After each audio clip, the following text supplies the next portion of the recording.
I don't know why, but lately, every time I think about Hounded, I'm putting it to the tune of Starstruck. So I'm just going like, Hounded, You got any other lyrics after that? Hounded, crazy dog puppet, blackmail from my bully. Whoa, Oh, whoa. oh. I don't know. I need to workshop it. Hounded. Crazy dog missing. Hope my wife doesn't care.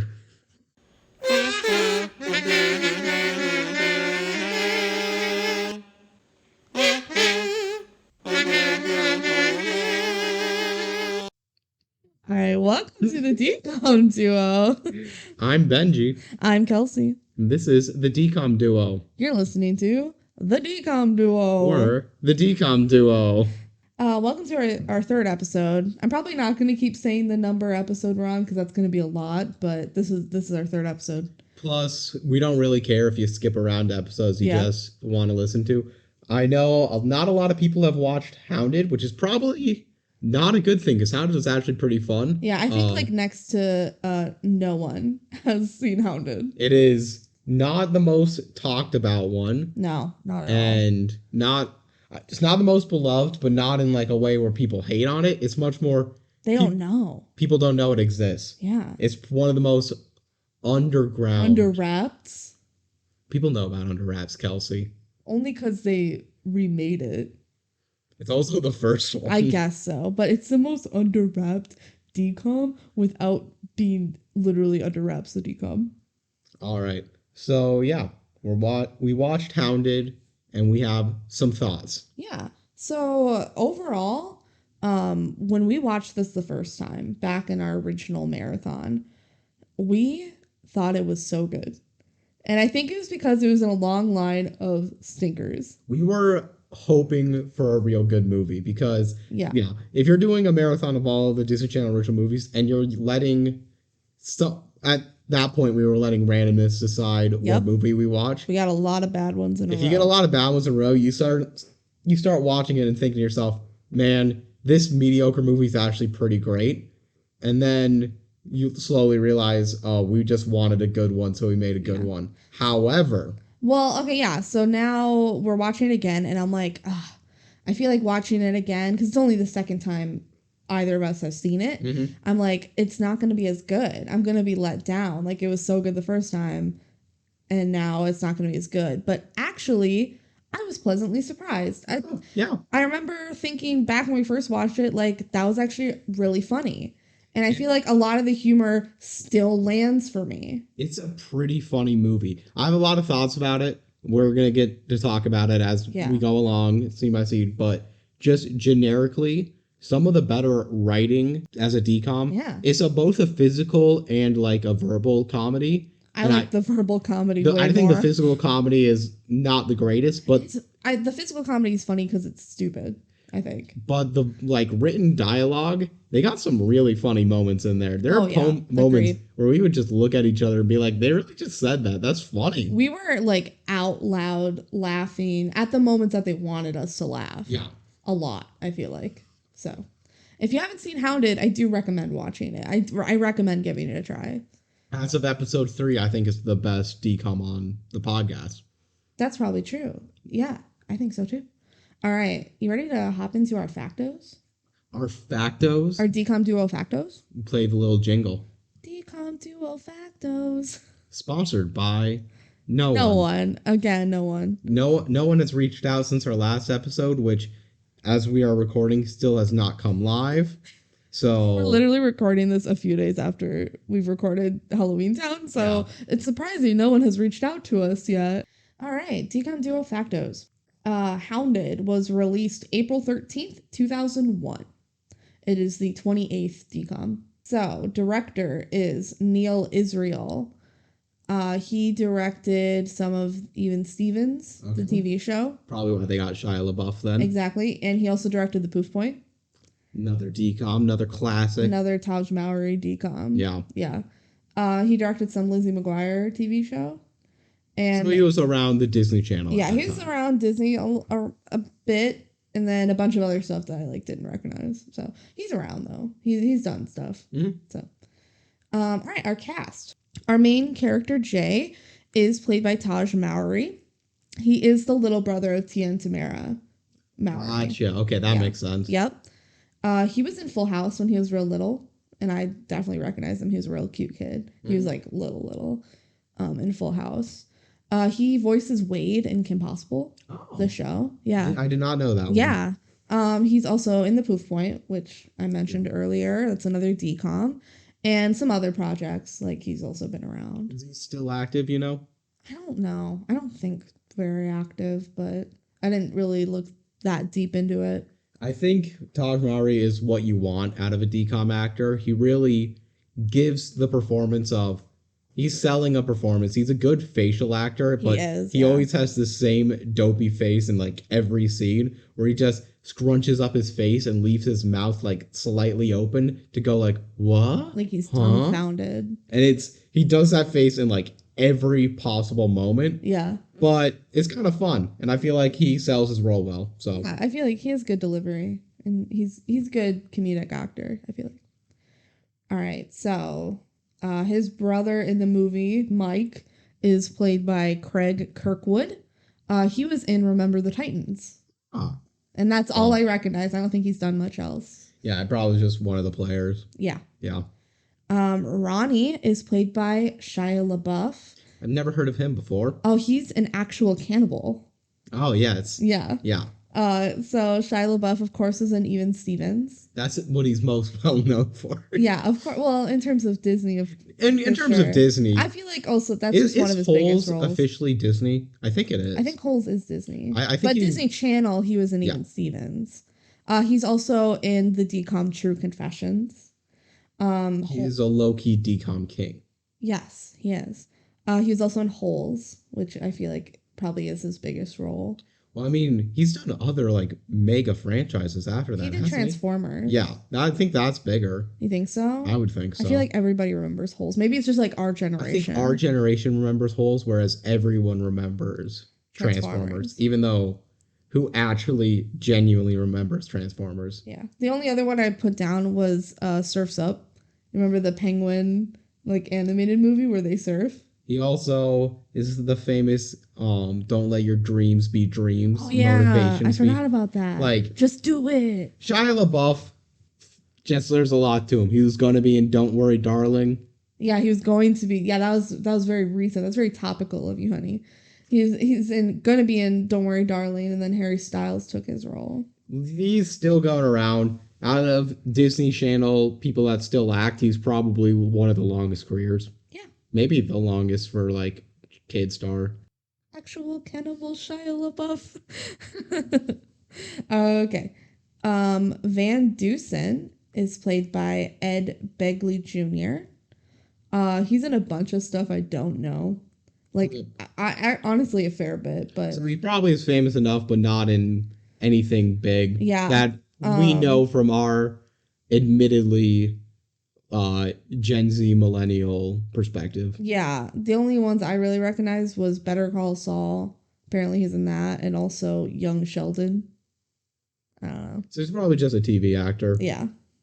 And then finally, I feel like the last character really of note is Tracy. She's played by Sarah Paxton, who I best know for she was in Aquamarine. She's Aquamarine. She is Aquamarine. Of course, the mermaid movie from my childhood. Yes. She's also in Return to Halloween Town as Marnie. Whoops. Yeah, I wonder what Kimberly J. Brown has to say about that. I still don't know why they kicked her out. We'll have to look into that There's probably some drama. Yeah, when we get to Return to Halloween Town, we'll try to figure that one out. And then a fair bit of other stuff she's done. Yeah, she's been around. The other, like, actors in the movie, I kind of clicked around, but they haven't really done much, so yeah. Gotcha. All right, you ready for the Disney Plus subscription? Give me, or do you want to hear? Let's do the Disney Plus subscription. I don't have any other facts. I could not really find anything because nobody cares about Hounded. The thing is, well, we weren't lying at the intro of this.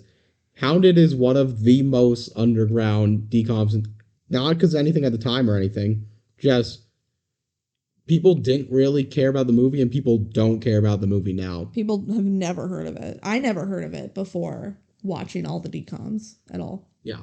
It's not one that you hear anything about. I remember we've watched YouTube rankings of every Disney Channel original movie where like fans voted on it, and it got last. And I think it's purely because people don't watch it, and you're not going to upvote one you haven't watched. Yeah, exactly. Yeah.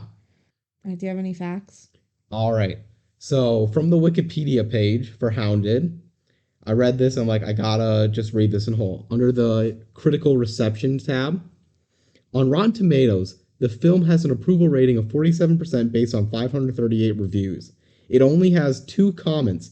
Connor R. calls the film just an incredibly weird and campy movie about dog stealing. About the only noteworthy aspect is the fact that Shia LaBeouf plays a hilariously evil rich kid.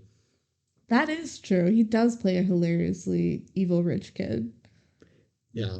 I just find that incredible that that's a part of a Wikipedia article. It reminds me that Wikipedia is very unmoderated because that's just like such a nothing statement from nobody famous. Yeah. The whole Van Dusen family is really funny. They're very comically evil. Yeah, they're also like goofy, kind of stupid evil. I feel like a lot of the characters in this movie that aren't main character aren't the most dimensional, but in a way that's you're fine with because you're just trying to watch a physical and what's the other word for just situational comedy? There you go.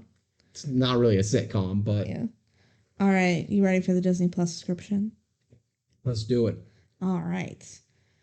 Jay Martin is a 13-year-old who is competing for a scholarship with the headmaster's son, rival classmate Ronnie Van Dusen. But when the headmaster steals Jay's speech, Jay concocts a way to break into the Van Dusen's pool house to get it back. Everything is going as planned until Jay realizes that Camille, the Van Dusen's show dog, has followed him home. It's not long before Jay finds that taking care of this dog is no walk in the park. It's no walk in the park. They had to throw that in. That's also on like the poster. It says taking care of this dog is no walk in the park. Very proud of that line. It's like the most basic dog line. I'm looking at the poster now, and notably, they have like a typed up poster for the dog saying it's missing. But that never happens. Yeah, no, it does. They're supposed to make their own posters. Yeah. Yeah. So I guess that poster itself does not exist. Yeah. You know. Cute little Camille the dog's really cute on the poster. She is cute. All right. You ready? Deep dive in? DCOM deep dive. That's not our podcast. Yeah. That's someone else's podcast. All right, let's dive in. So, the intro is some animated letters on a bone. I always try to make note of like how they show it. Yeah, whenever a movie doesn't give a fun stylized lettered intro, if they're going to show the title at all, what are you doing? Yeah. Spend some of your budget on that. Yeah. Okay, so we open it on like kind of like sketch animation, and it's a guy like turning into like a wolf or werewolf. I wrote down werewolf. Mm-hmm. I don't know. So I think it's a wolf. I think the school mascot's a wolf. I don't know. But our main character Jay is drawing this, and we like pan out to him. Yeah. He finishes the last room. It's a nice little flip book. I also wrote note. His room is in the attic, but I mistyped it as "tuh," so his room is in the attic. So I don't know. It's pretty cool. It's a pretty cool room. No, yeah, it's a big room. It's got a lot of space. So yeah, pretty cool. I think he takes stairs to it. It's not like climbing a ladder. Yeah, but that would still be. It could still be an attic. Yeah, stairs. No, I think he's in the attic. Or like a loft or something. I don't know. Okay, so his mom calls him down for breakfast. And he comes down, he's like, "Hey mom, I had a tight dream that you made me French toast. And bacon. And she's like, "Oh, well, you're safe," because that's what she made him. So yeah. They have cute little banter. You can tell they have a good relationship. Yeah. Mom is barely in this movie, but what she's in, she sells her role. Yeah, she's in this scene and then like a scene at the end, and that's it. Yep. Because you kind of need her to be gone. If she's in the movie, the plot cannot work in this movie. So the mom tells Jay that Aunt Lois broke her ankle again. This is a common thing. Another ski accident. Yeah, she said she broke her other ankle and she was skiing. And in my mind, I was picturing like an old like Aunt May from Spider-Man, like a great aunt. Mm-hmm. But I just realized it's probably just her sister. Yeah, probably. Yeah. That makes more sense to me. Right? Someone younger that's going skiing all the time and breaking her ankles. I don't know. Or maybe it is just an old frail woman who's like, fuck it, I'm going skiing. She probably needs more help if it's an old frail woman. Yeah, well, the mom says like she just can't really get around. So she's helping her for a week. And while the mom is gone, she called Jay's older brother to come stay with him. And Jay says, like, I can stay home alone. And his mom goes like, yeah, you're right. But just so you're not lonely, I'm going to bring your brother. Their brothers are not on best of terms. Yeah. And Jay's 13. So he probably could stay home alone, but not great. I think the mom He's also gone for like a week. The mom's going to be. So. Yeah. So it's good to have someone come home. So yeah, his older brother is coming. His name is Mike. And Jay's not happy about it. He said he's just going to boss him around and that Mike hates him. And the mom's like, no, he doesn't. But obviously they don't have a good relationship.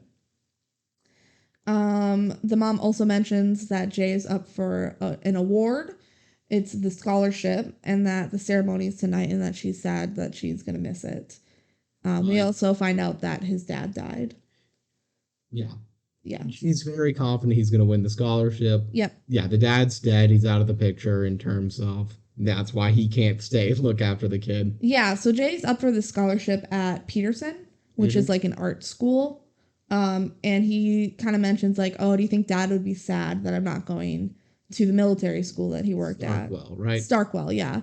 And the mom goes like, your dad would be proud of you no matter what. Mm-hmm. So. And Starkwell's is just rigorous military academy where the dad did teach. Yep, and that's currently where the brother is. Yeah. I believe he's teaching there. Yeah. Or he's some kind of sergeant or something.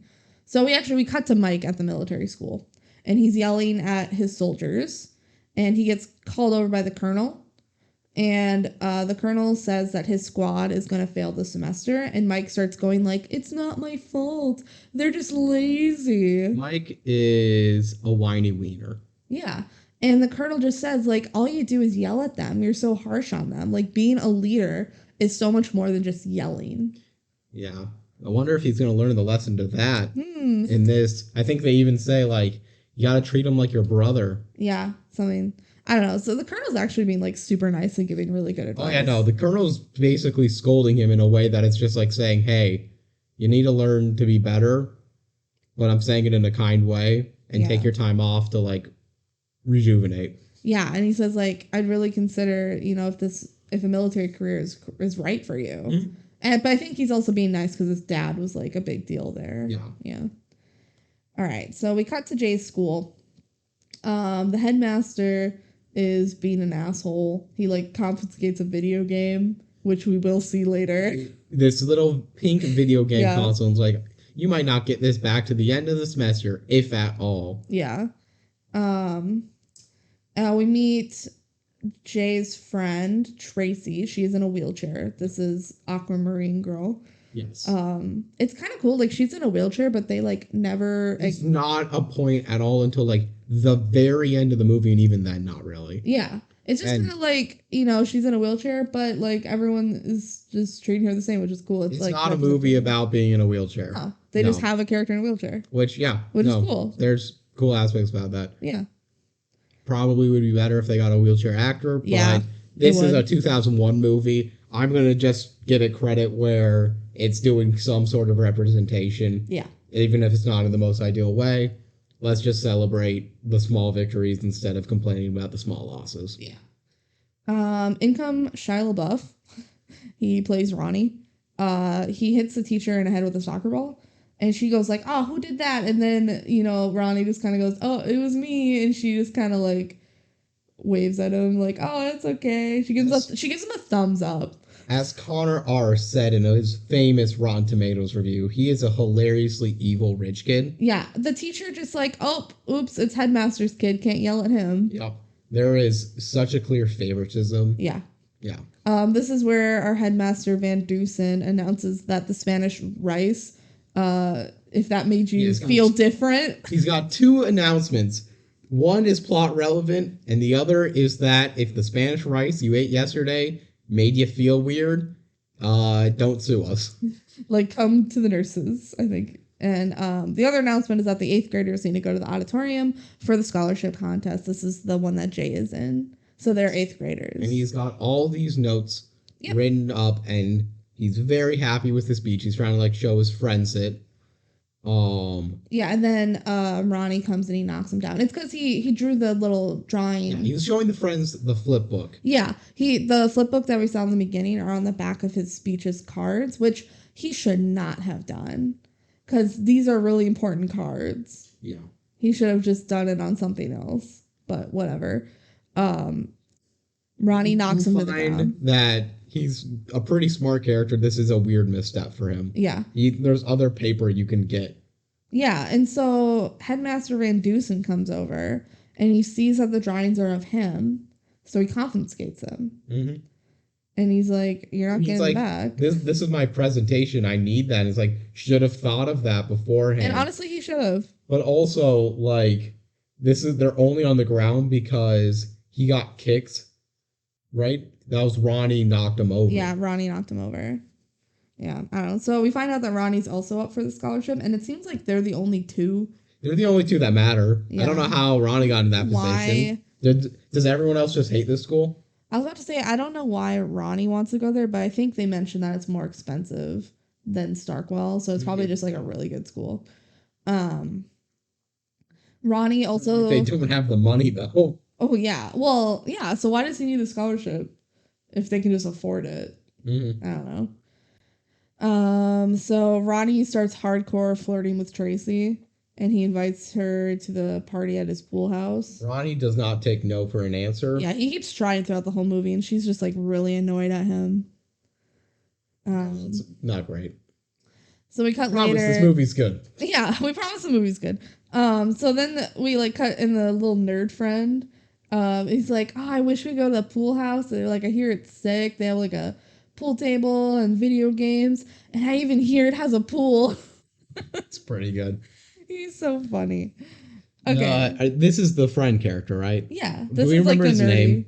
It's like Billy or Andy or something. Yeah, one of them. Yeah. I'm just going to call him Bill because I don't remember his name either. We don't really get their names too well. He is some of the most awkward line delivery you can imagine. You know how sometimes you can hear an actor, it sounds like they just read the line for the first time. Yeah. And that's what it sounds like, and you're like, that's bad acting. Mm-hmm. This guy looks like he's just reading every word one at a time. And it's just, he does not know where the emotions of the scene are going until it happens. And it's fantastic. It's like, I don't know if you've seen the scene in Arrested Development where Tobias is trying to get a job where he's acting for a fire sale, and he's like, we have a fire, and he starts like freaking out, flips to the next page, sale, and realizes he fucked up the emotions of the line. It's basically that. That's funny. All right, so we cut to the headmaster in his office, and he's playing that little pink video game that we saw him get earlier. Yep. This is just the first time he was playing it. And then Ronnie comes in the office, and he's like, oh, yep, my presentation's all ready. And his dad goes, it's not the idea you had about how cool it would be if Jackie Chan was president, is it? And Ronnie just looks like, no. Oh, no. And then... Which I want to hear that's a good community improvement. Oh, yeah, because the presentation's about community improvement. So he's like, what if Jackie Chan was president? That would improve our community. Hell yeah, it would. And then, okay, so Van Dusen starts saying, like, your grandfather doesn't think I'm doing a good job at raising you. And I thought this was his father, but I've come to realize that he's talking about his father-in-law. Yes. Because that's who we see later. So he's saying, like, your grandfather, my father-in-law, doesn't think I'm doing a good job at raising you. And he's like, he doesn't think you're good enough for this scholarship. Like, you better make me proud. Whatever. He's, like, being an asshole father, basically. Yep. Yeah, pushing all of his generational trauma. Van Dusens suck. Oh, yeah, they all suck. All of them. Are you saying the mom doesn't suck? That's to say the father-in-law. He's not great. Well, we'll get there. Okay, and then Van Dusen shows Ronnie Jay's presentation. He says, look how good Jay is doing. You need a presentation that's better than him. And so he doesn't say to steal it. He does not say to steal it, but he explicitly leaves it right next to him. Yeah, and then Ronnie, of course, just steals it. Yeah. He writes it down on his own cards. Yeah. Notably. Yeah. So now they're in the library, and Jay's freaking out because he doesn't have his presentation. And Tracy, before this, he explains that even though Peterson is, it's less expensive than Starkwell. Never mind, it's not more expensive. Yeah. So I don't know. I don't know why Ronnie wants to go to Peterson so bad. It must still be really good. Also, do you think Ronnie's the type of kid that wants to go to military school? No. Did I say Starkwell? I meant Peterson. I don't know why he wants to go to Peterson. Because the opposite is Starkwell. There's got to be more options. Nope. You can't tell me those are the only two schools you can go to. Those are the only two schools. That's ridiculous. Anyway, so Jay explains that even though Peterson, which is the school he wants to go to, is less expensive than Starkwell, his mom can't afford either school. But since his dad worked at Starkwell, he would get in like dirt cheap. Yeah, which is pretty normalized for society. No morality judgment on that, but basically, if you worked in a place, you get into that place. Yeah, so essentially, either Jay gets his scholarship to Peterson, or he gets in basically for free at Starkwell. And he'd way rather go to Peterson because he's really into art and drawing. Mm-hmm. And Starkwell is the military school, which is less fun. Yeah, who likes military school? You just get yelled at, according to this movie. And Cadet Kelly. Yeah. We'll get to Cadet Kelly when we get to Cadet Kelly. So then Jay's freaking out because he doesn't have his cards anymore. So Tracy goes, just try to give us the speech right now by memory. And Jay realizes that he can do it. Yep. So it's memorized. It's memorized. He has it down. So he starts like reciting it, and it like fades into Ronnie giving the same exact speech. Word for word. And like Ronnie doesn't know some of these words. Yeah. He's just reading it. Yeah. Yeah. And he's like, oh, I don't know what that is. Yeah. So Jay realizes that he's literally just giving his presentation, and he walks out. He just storms out. Notably, he tells no officials or anything about that. No, and he says it's because he can't prove it. Which he learns basically right after he could theoretically prove it. Well, if he had his cards, he could, but he doesn't have his cards. Mm-hmm. And then they like get out of the presentation, and Ronnie just like is just rubbing it in. Which like, why, Ronnie? I know he's a little shithead. That's why. I know you can't tell anyone that you stole it. But, like, don't go to the person you just stole it from and rile them up. That is only likely to get your dog stolen. Well, I'm pretty sure he's also... Good one. I'm pretty sure he's also just like, you can't prove it. You can't prove it, though. What you gonna do? You can't prove it. And he's still flirting with Tracy. I would hate to see Ronnie's Twitter account. I feel like that guy is posting the worst conservative memes you have ever seen. Oh, my God, yeah. Like... It's insane. Ugh. It's like facts don't care about your feelings. All right. So Jay goes talk to the headmaster because his presentation was stolen, right? And we see Van Dusen stealing a candy bar from a vending machine, which he just like reaches his arm up in there. Just goes and grabs a Johnny bar. Yeah, a Johnny bar. Which it's a Nestle Crunch bar, but they rewrote the name on it. It's the same wrapping. I don't know why they did. It's just they can't show a Crunch bar with something unethical or a character as outwardly evil. What kind of vending machine just is like short enough or whatever that you can just reach your arm in there? This one. So dumb. So Jay tries to report that Ronnie stole his presentation. But he has to report it to, of course, Ronnie's father. Yeah, and okay, so he goes up to Van Dusen, and Van Dusen's on the phone, and he's really... like, he's mad. He's arguing about his wife's show dog. And he tells Jay, like, don't get a show dog. They're so expensive. It's like, okay. And then he tells Jay that he's, like, he heard about the scholarship and he's sorry, but he wasn't there at the presentation. And Jay's like, oh, well, Ronnie literally stole my presentation. And Van Dusen starts going, like, that's a very serious accusation. You know how this school feels about cheating. And Jay goes, they're against it? And he's like, exactly. Believe it or not, this school is anti-cheating. Yeah, that is a moral code we follow. Their slogan is like steadfast in all that is true or something like that. And he's like, that's anti-cheating. It's like, yeah. Yeah. So, he's kind of gaslighting him a little bit. Just being like, well, how dare you accuse him of such a thing? It's like, can't people have the same topic of a presentation? Yeah. And it's like, I think he knew, he told his son, like, hey, look, he did this project on garbage. And then he's like, no, he did it word for word. Yeah, and then the headmaster kind of goes like, you don't have your cards, do you? And Jay's like, no, you stole them. Like, oh, he also mentions like, I didn't give my presentation because I didn't have my materials to do it. And also he stole my presentation. And like, why didn't you have your materials? He's like, you took them. You took them. And the headmaster's like, oh, right. And I destroyed them, which is not true. It's completely fabricated. He's just like, and they're destroyed. Yeah. So tough luck. My kid gets a scholarship. Go home. But he does say, I'm going to go ask Ronnie about it. So he brings Ronnie into his office, and Jay follows him to the principal. Right. Well, he needs a hall pass to get back, and this is where you find out the hall passes are all gone. So he has to like kind of stick around, and he overhears the conversation that Van Dusen has with Ronnie. And Ronnie, admits that he stole the presentation, but he's like, oh, but you see, I went first. So it'll look like he is copying me, right? Flawless logic. And Van Dusen's like, you didn't think he'd realize? And he's like, but I went first, and he can't prove it. So Van Dusen's like, just like, get rid of the freaking cards. And also he's like, you see all these detention slips?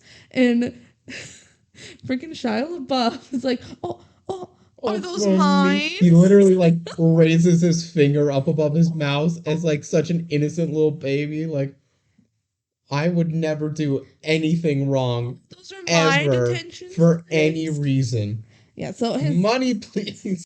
I've never done anything wrong ever in my life. Money, please.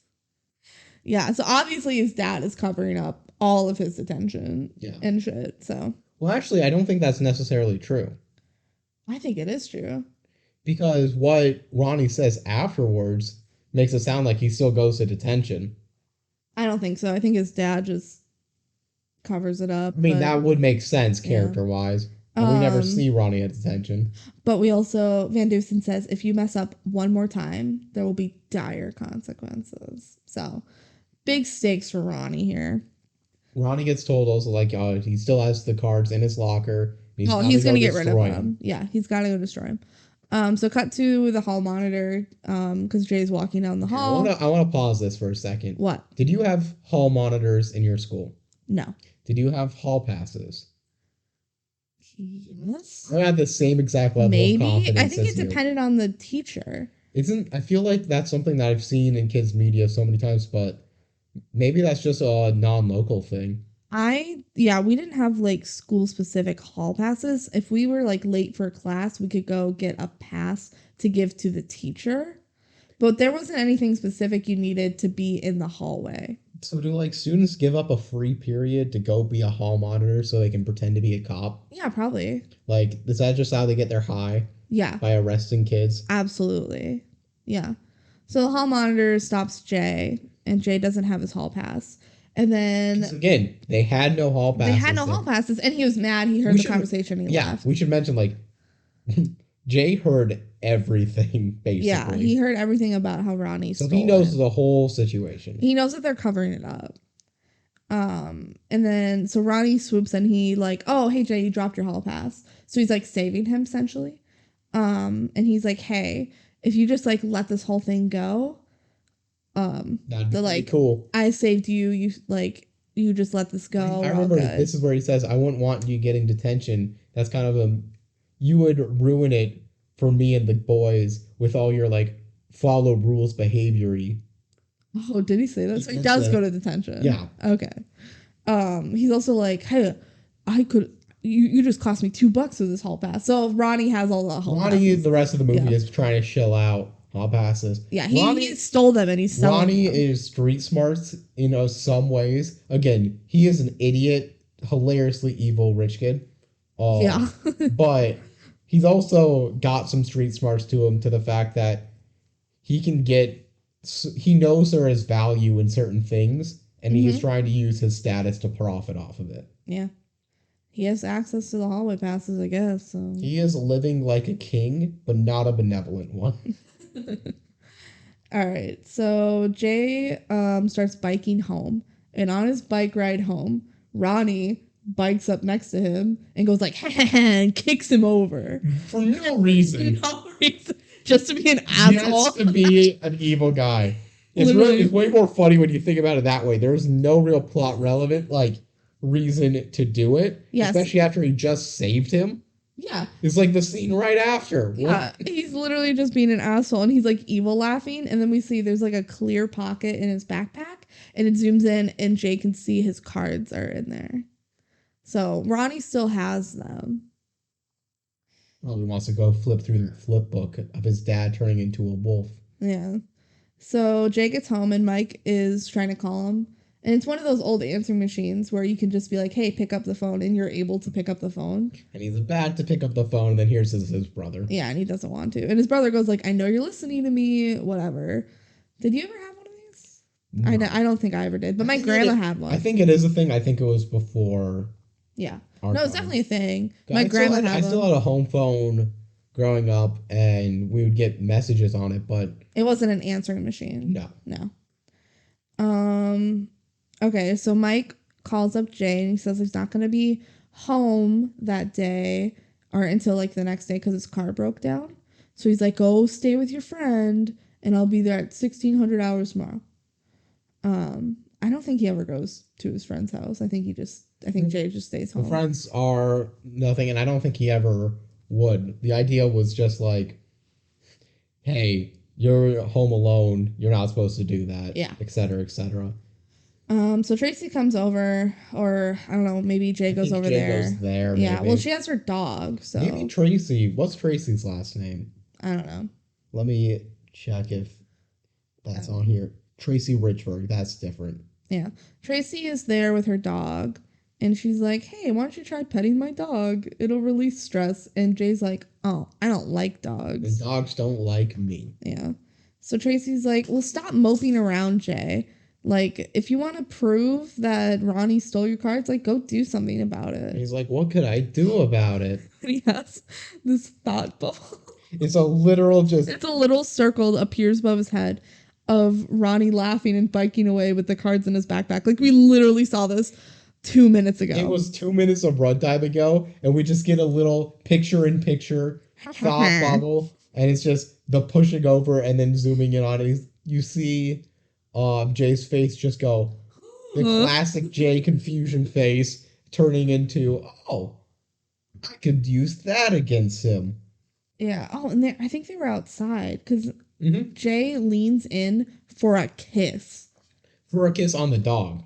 No, for a kiss on Tracy, and then Tracy. Oh, I think it's on the dog. No, he doesn't like dogs. I know, and it's because. Tracy offers because she's dog. I don't want to kiss you. Here's the dog. He closes his eyes and leans in for a kiss. He wants to kiss Tracy. I didn't catch that.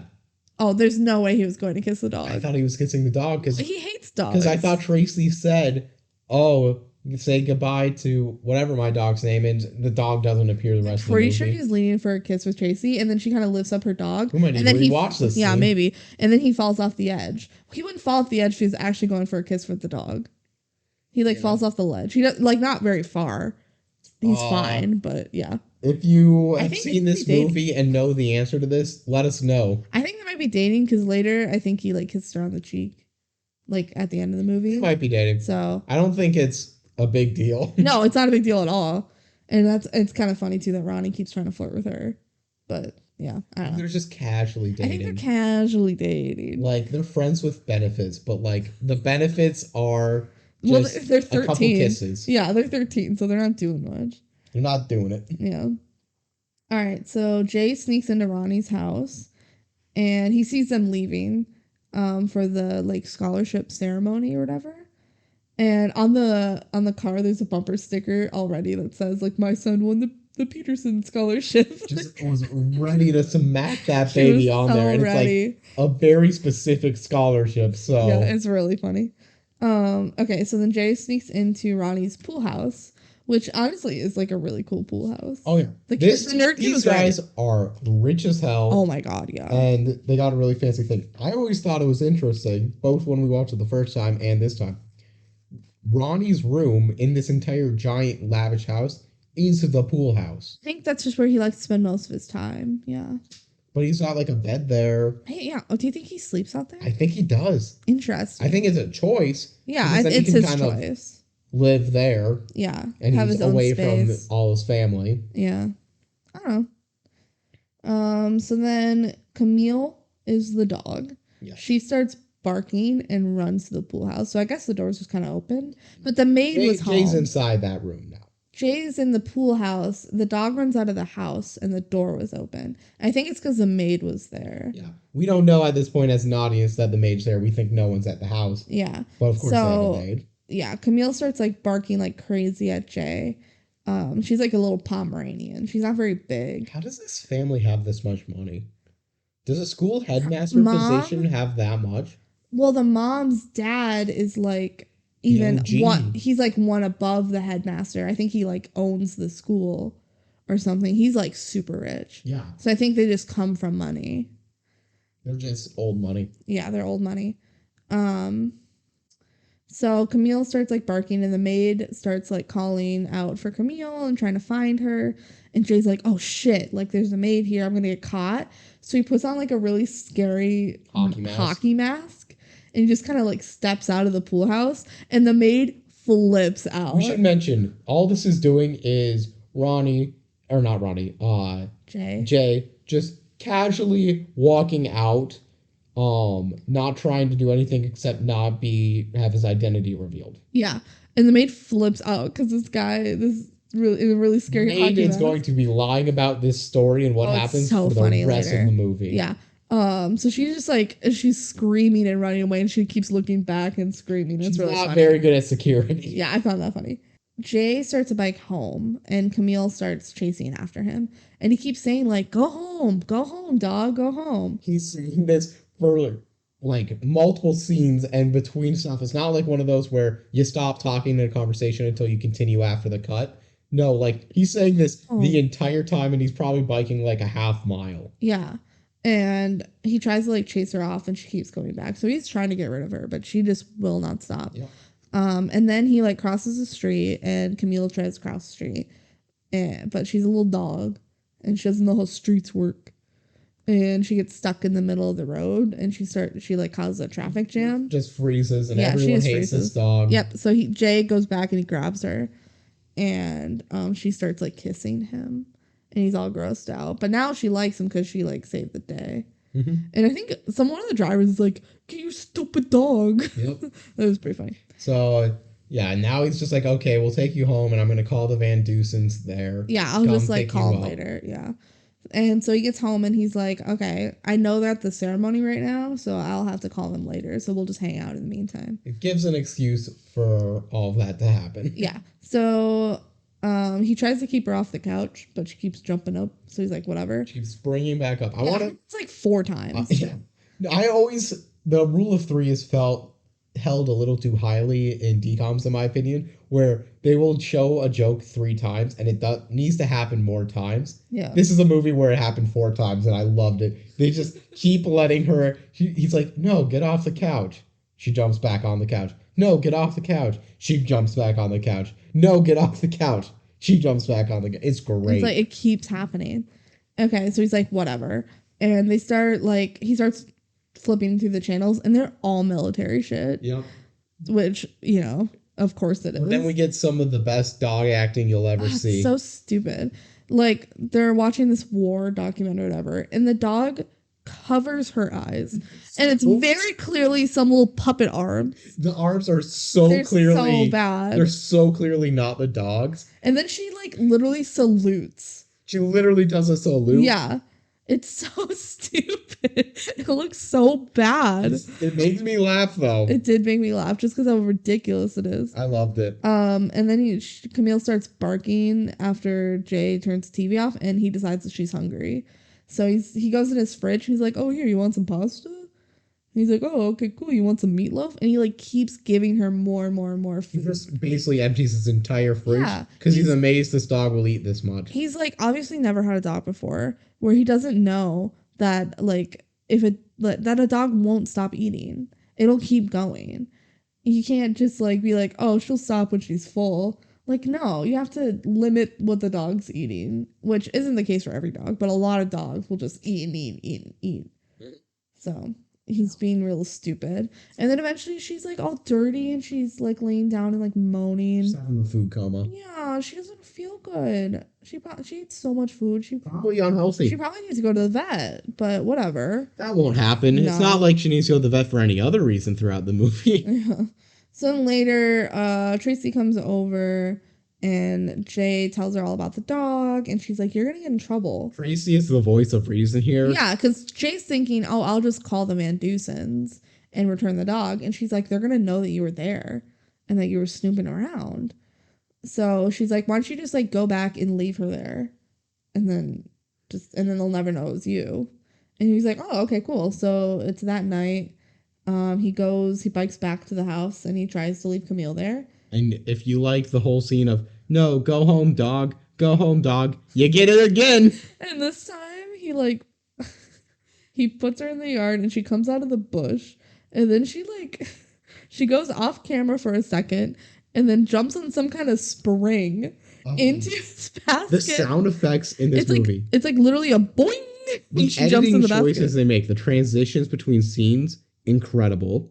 Yeah. The sound effects are just phenomenal. Except for all the stupid dog noises. Constantly Camille's like, and he's so clearly not so coming stupid. from. It's just like under wraps with the stupid mummy noises that I get so annoyed at. Like, why do you need the dog to constantly be making noise? Yeah, you probably don't. But I'm saying all the other dogs work. The spring sound effect is so funny.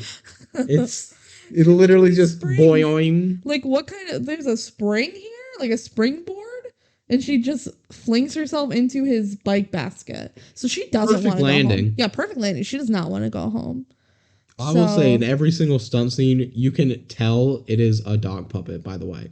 Oh yeah. It's not even like we haven't seen the dog puppet yet. I think in the jump to the basket it was. Oh really? I think so. Okay, that's probably true. But then in the basket, it's a real dog.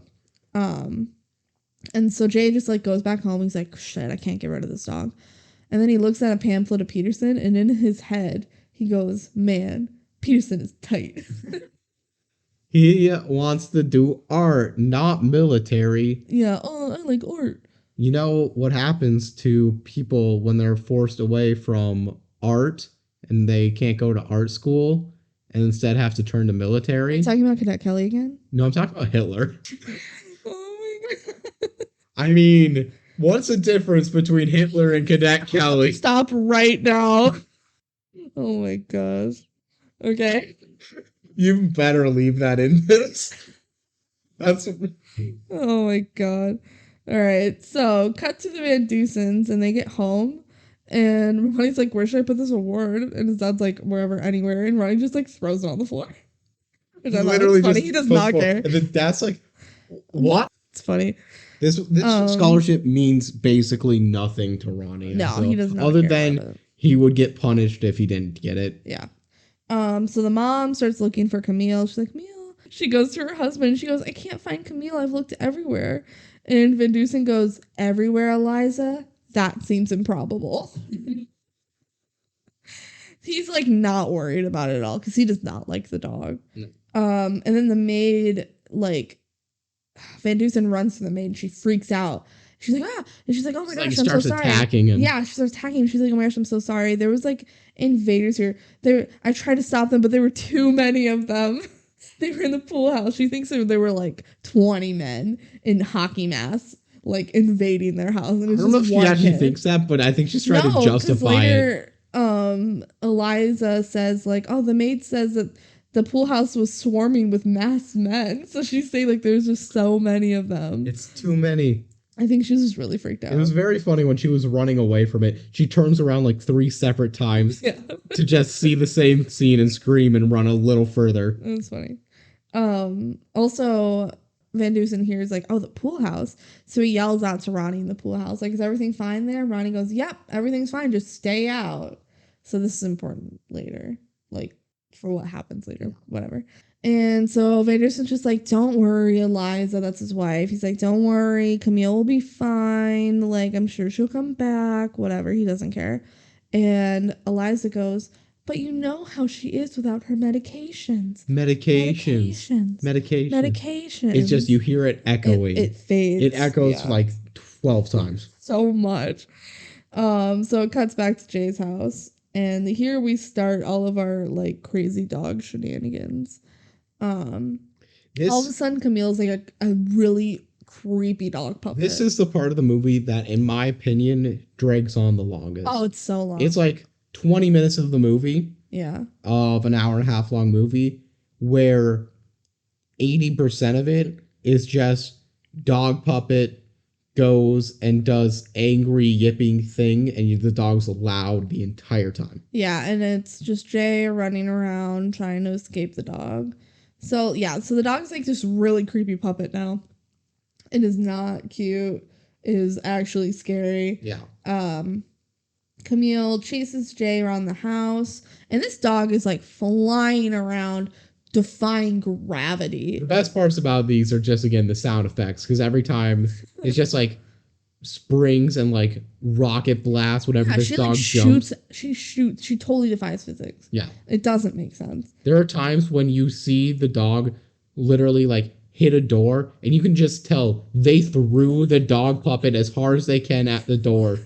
You just imagine them going like, all right, marker, and go, and a guy just like chucks a puppet at the door. And they're like, I'm getting paid to do this. So funny.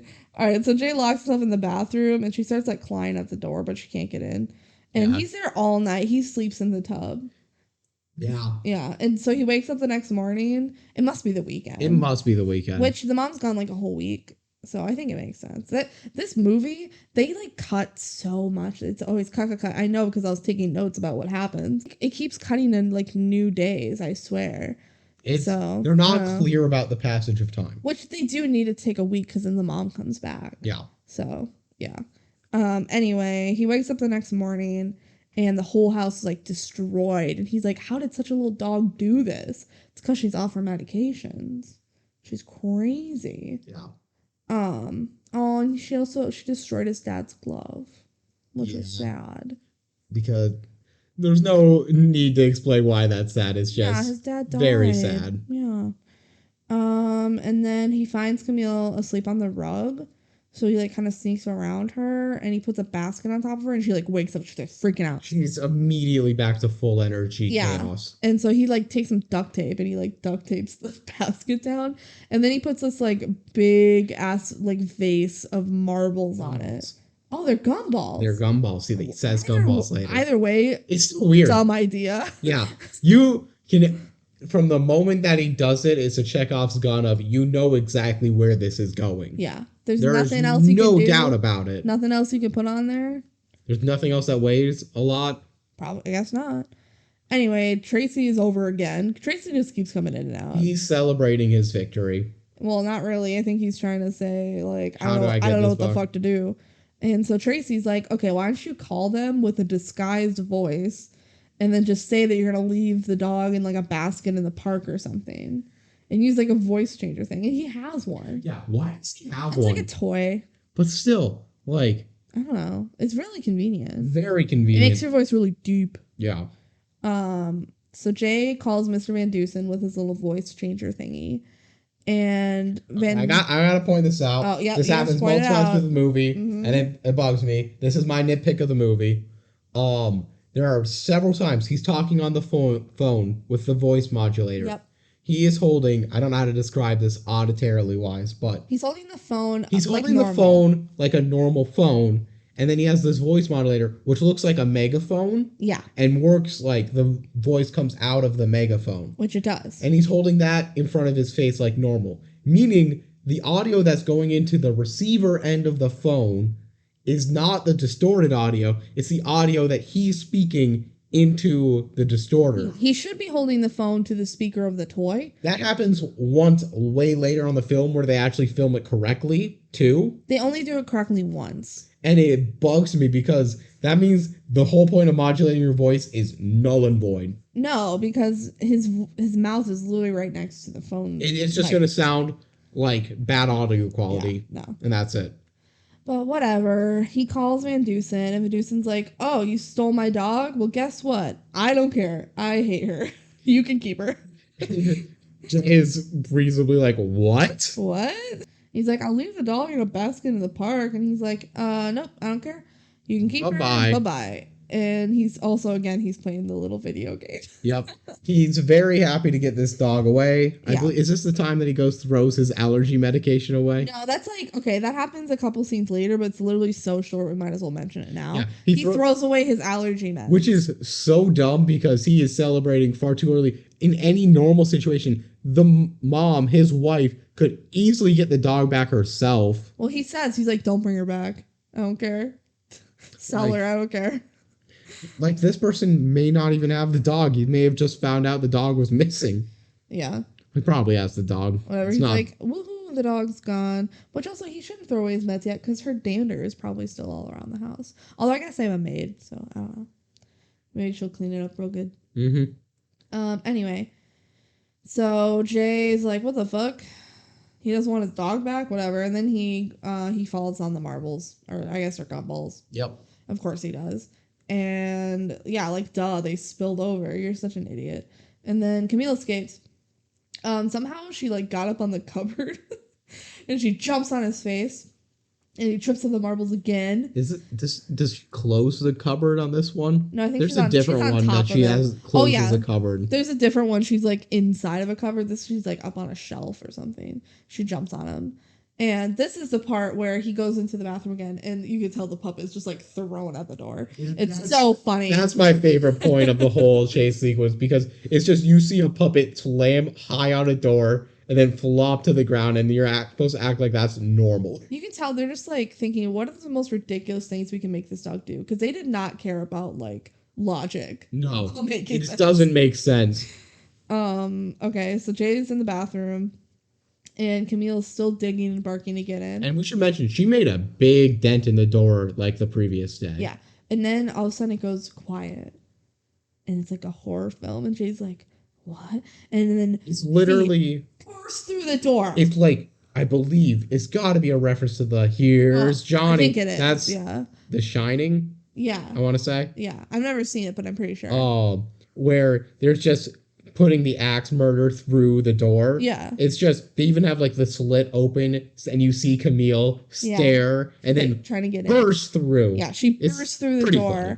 And then she gets in and she attacks him in the bathtub and he wraps her around in the shower curtain and then she's just like immobilized. Yep. And somehow that works. She can literally bust through a door, but she can't get out of a shower curtain. And once again, Jay starts celebrating too early. Yeah, she's wrapped like a burrito. Oh, except actually I lied because then she shoots out of it. She shoots out of it like a fucking cannon. I believe it goes, neon. Like, what the fuck? Does she have gunpowder? I think this dog is superhero. Oh my god. So there's more dog chasing that happens. Oh, it's been happening for a while. And then she, like, bites his pant leg, and it rips his pant leg off, and he runs into the bathroom again. I don't know why he does this, because she busts through the door last time. There's still a hole. I think he just forgot. I think he forgot. There's still a hole in the door, but apparently she can't just fit through it this time. She starts kind of gnawing away at it again. And he starts to, like, climb out the window, and she, like, jumps and bites his leg, but he gets out the window, and then he starts, like, laughing at her. He goes, ah, ha, ha, ha, ha, I escaped you. Yes, you are trapped inside my house. Yeah, and he's outside the house. What a big victory. And he's like lost a pant leg. Yep. And then Mike gets there. Yeah. So Mike gets there, he's early, and he's like, what are you doing here early? You're supposed to be at 1,600 hours. That's like 500 hours from now. Which is funny. So Mike tells Jay to like toughen up, like immediately. He's like, you gotta toughen up if you're gonna be Starkwell. Yeah. And he also heard about the scholarship thing. And Jay's like, how do you even know about that? And he's like, I have informants. I want to know who's informing. Who's his informants? It's like one of the teachers he's still in contact with. Yeah, maybe. I don't know. I don't know. I wonder how much older Mike is. From my interpretation, it's like, well, okay, we think he's teaching at this school. Yeah, and we learn later that like when their dad died, Jay was like 7, and we're thinking Mike is like probably older teenager. I'm thinking like, I think he's in his 20s. I think he's like 23. I'm gonna say he's like 10 years older. I was gonna say 8. 8 years older. Oh, 8 years older. Yeah. So like 21-ish. Yeah. I think he's like. I think right after he's like young 20s. I think he could get into this job right after high school. Yeah, I think so. And he's probably like training to be in the army at this school. Yeah. Yeah. I don't know. I don't know if that's actually how the army works. But this is my speculation. speculation. Not militarily knowledgeable. Nope. All right. So Jay tries to stop Mike from going inside the house. He's like, let's go out to lunch because I missed you. And Mike's just not buying it. So the house is destroyed. And Mike starts yelling at Jay about it. And then he falls on the marbles. Or sorry, the gumballs. Because of course he does. And now Mike is like chasing Jay around. Because he's like, how dare you do this? Whatever. And then they hear like some kind of pounding. And Jay goes to investigate. And then he opens up the cabinet. And Camille shoots out like a bullet again. Right onto Mike's face. Camille never stops. She never stops. Yeah. Mike... Basically, if you liked the past 15 minutes, you're going to like the next 5. So Mike starts like whipping her around because she's on his face. And then he gets chased around. And then Mike and Jay both hide in the closet. And Jay tells Mike that he's watching the dog as a favor to the Van Dusens. And Mike says like, okay, well, you got to take care of this because I'm not helping you. Like, this dog was your responsibility. You got to do it. So Jay goes out and he gets beat up and he loses his other pant leg and then he comes back to the closet. So we don't see the like him getting beat up. It's like the gag of he goes out, you hear it happening, and then he comes They get back. so confident. Yeah. And he lost his other pant leg. And so Mike goes, watch how a real man handles the stupid mutt. And then he goes out and he also gets beat up and he like crawls back to the closet. No, there's a point where he's like on the ground. He's like, save me. So Jay like grabs a hold of him and literally the dog wins. How strong is this dog? So fucking strong. This dog can do literally anything. Yeah. There is nothing at any moment that it is implied this dog couldn't do. It's ridiculous.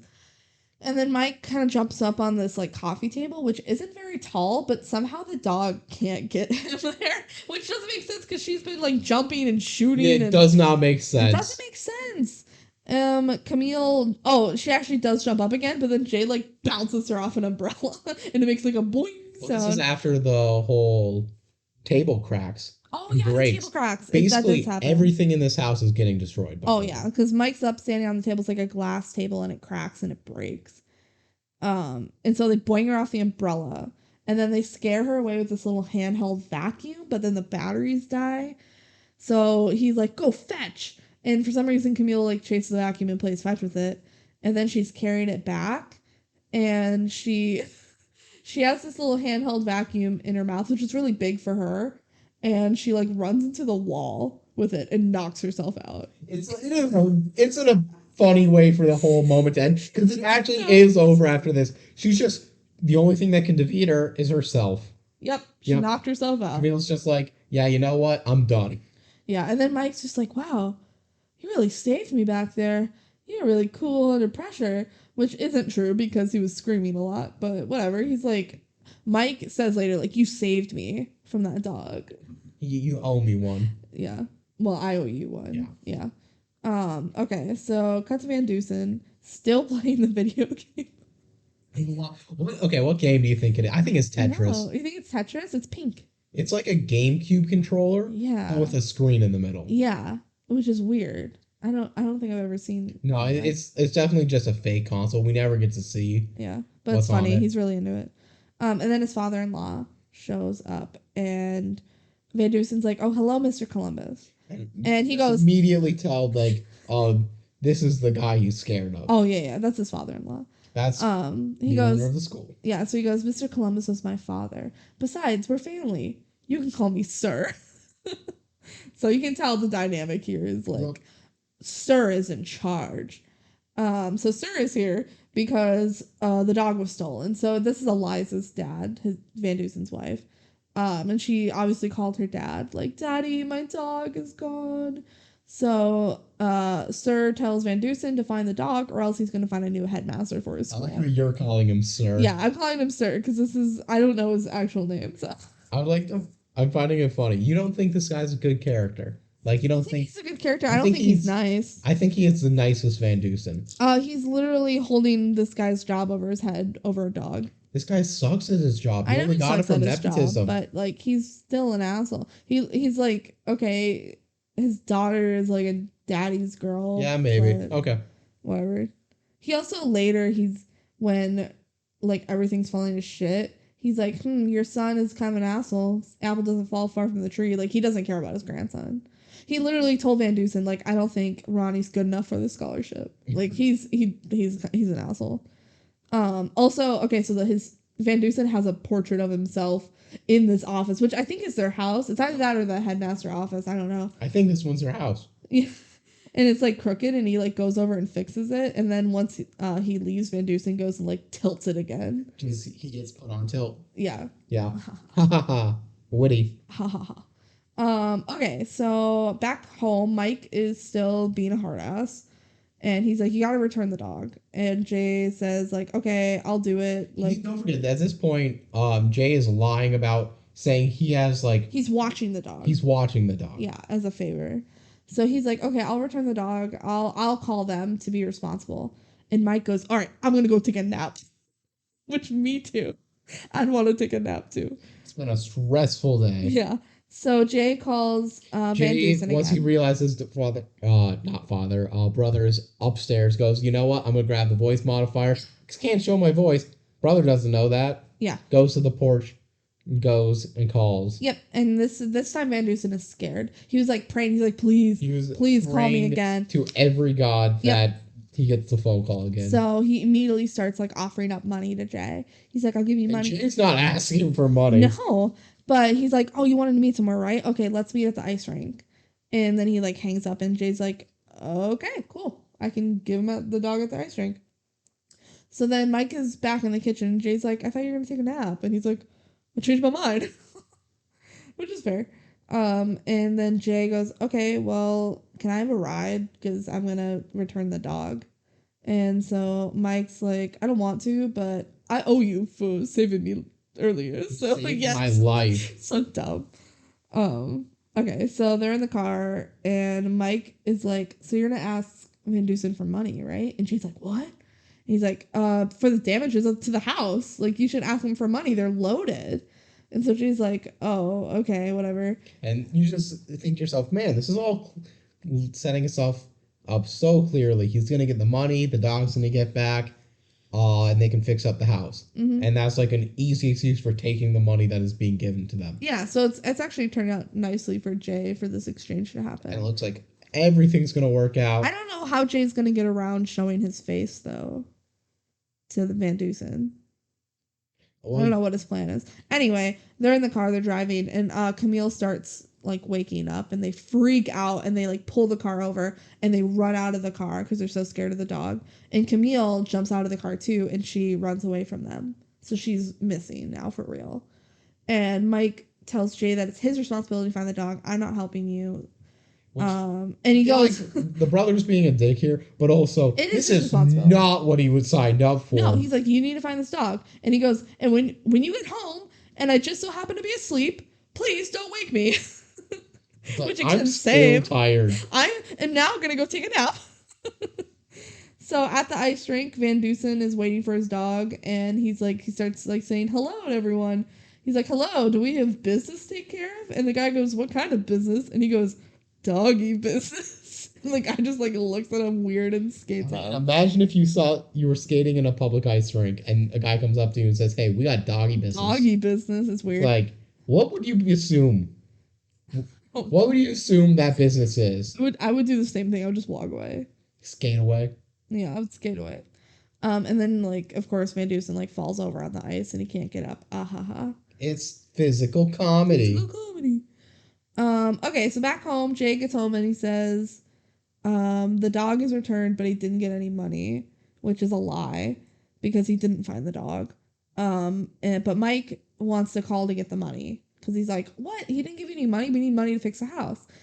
And Jay like steals the phone, and then Mike wrestles the phone back, and Jay goes, all right, I'm going to tell you the truth. Yeah, because he's about to call, and if he calls, everything gets blown up, and it goes very bad on our heroes. Yeah, so then it like cuts, it fades, and it fades back in. So we know that for this next emotional scene, we haven't hammered home.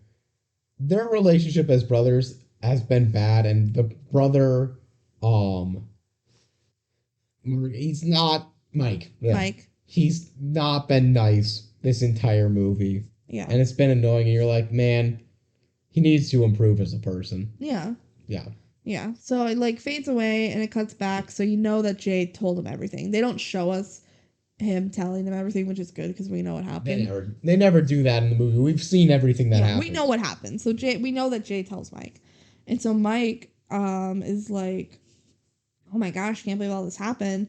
And then he kind of starts to yell at Jay, and he's like, you need a better spine if you're going to be at Starkwell. You should have spoken up when Ronnie stole your speech. And Jay starts yelling back, and he's like, I don't even want to go to Starkwell. I want to do art. And Mike goes, art is for people who think they're better than everyone else, and people couldn't do art without the military. Which, blah, blah, blah, blah, I would like to point this out again. I understand the idea that he has behind there, but it's just factually not true. Yeah, no. He's like, military gave you freedom to do art. Like, art has existed before military, and art will exist after military. Yeah, he's just very into the military. Yeah. Okay. So then Mike says that he can't get involved with all of this because of his military career. He's like, I can't get in trouble for like stealing this dog and everything. And Jay says, you never help me with anything. And Mike says, it's because you're a baby. And Mike kind of starts crying. He's like, yeah, go ahead and cry, you baby. And then Jay goes, I hate you. And then Mike starts going like, this is what I get. This is how you treat me after I've been a father. Well, a brother and like a father figure to you. And Jay's like, you haven't been anything to me. So this is like a huge emotional climax. Big emotional climax fight. Like, they're hashing years of trauma out. Yep. And so he's like, you haven't been anything to me. Like, I remember back when Dad died and I was 7 years old and I had a nightmare. And I tried to, like, come to you in the middle of the night and you pushed me out of the bed and you told me not to be a baby. But I was 7. I was a baby, which is such a good line for a DCOM. It is a banger line. It's such self-realization. Yeah. No, as someone who has experienced a parent's death early in life, like, that's the type of representation I would want to have in media, where you're going to have shitty moments. It's going to be hard sometimes. And, like, you need that support. Yeah. You don't need to hold it in.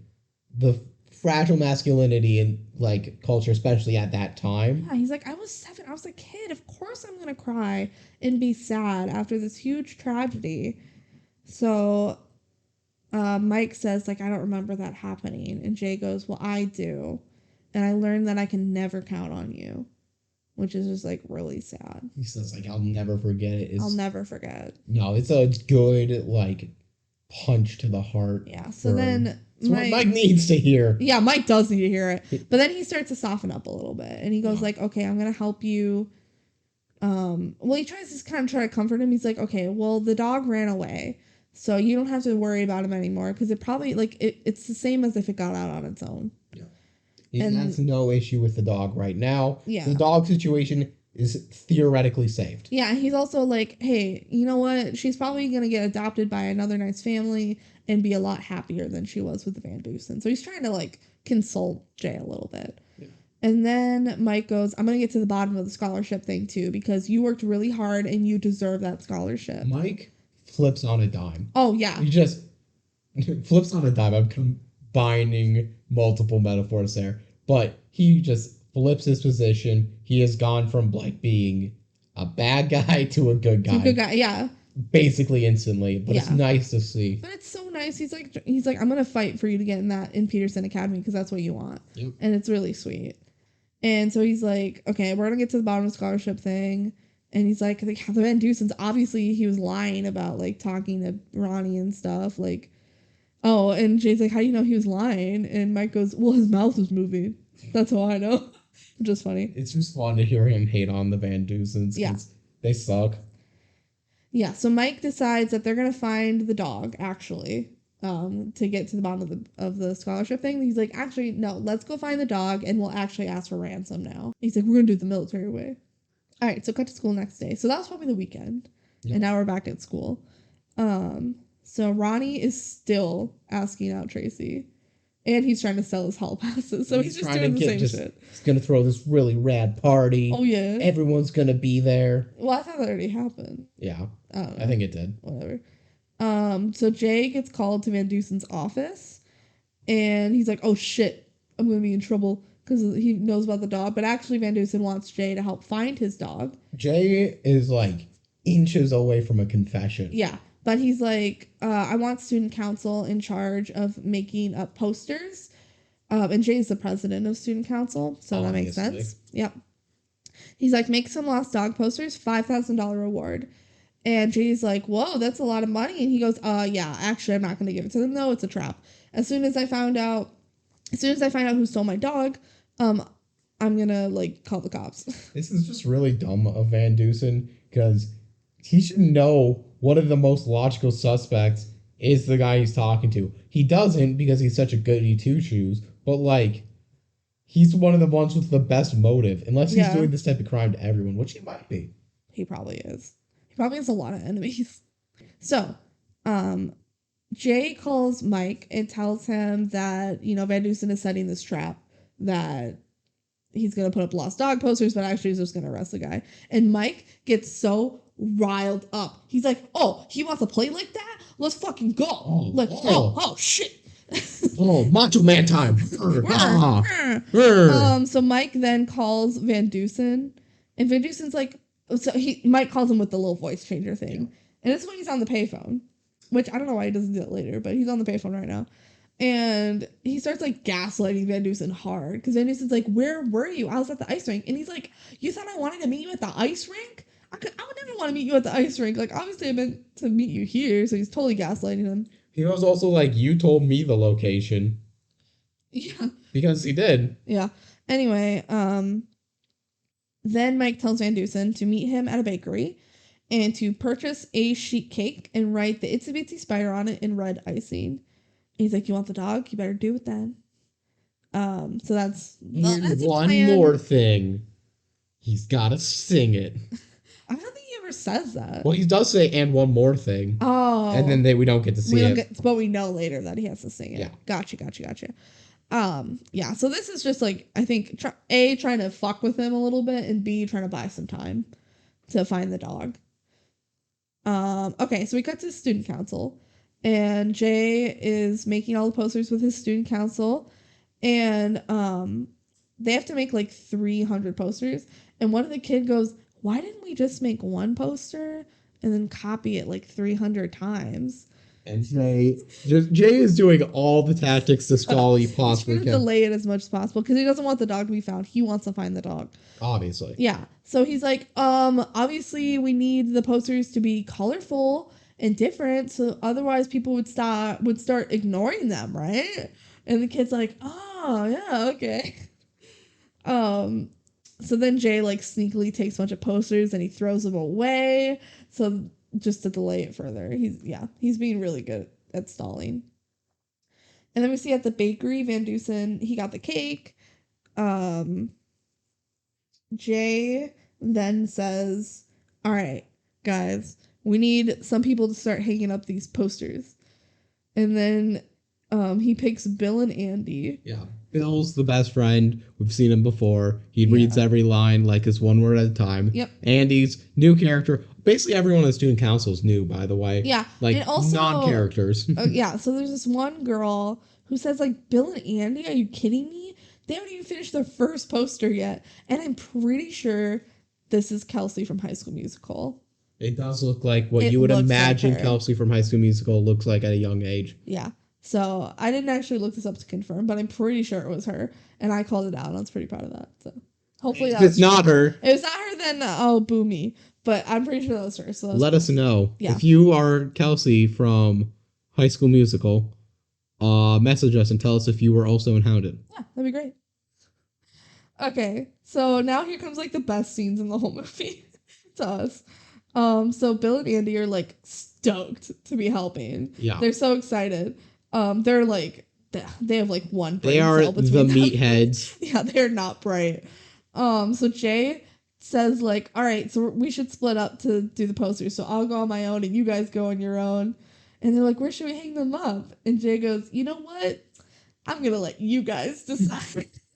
He knows that these two are so dumb that they're gonna fuck it up. He knows he's just that confident in their incompetency. Yeah. As a student council leader, that he's just like, yeah, no, I don't even need to worry about this. Yep, nope, I'm just gonna send these two and they'll fuck it up for me. So we have like this kind of back and forth of Van Dusen and Jay and then these two kids. Yeah. So let's just talk about Van Dusen, get that out of the way. He's with the cake. He's singing the Itsy Bitsy Spider. He looks ridiculous. Eventually, he just like, he waits forever and no one's there. So he like gives the cake to this homeless guy. And then the homeless guy starts singing. You realize he's been duped again. Yeah. So the homeless guy starts singing the Itsy Bitsy Spider with the cake, except he's singing it wrong. So ha ha ha. It's funny. He's funny of them. Yeah. Okay. So Jay and Mike, what they're up to is they're getting some meat in a bag and they're tying it to the back of their car. So because they're going to attract the dog. So that's all. Yeah, that's all we see right now.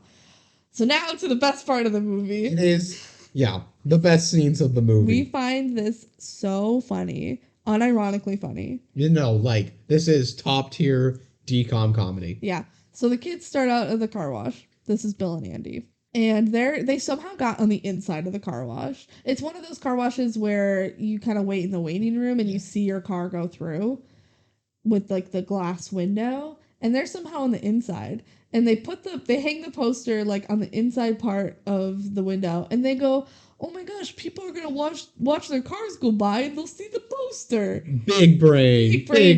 And then they walk away. Immediately the poster gets washed away. Like they're not even walked away. They just turned away and it's just gone. It's gone. Why did they put it on the inside of the... Bill and Andy. I want a full movie of them. So funny.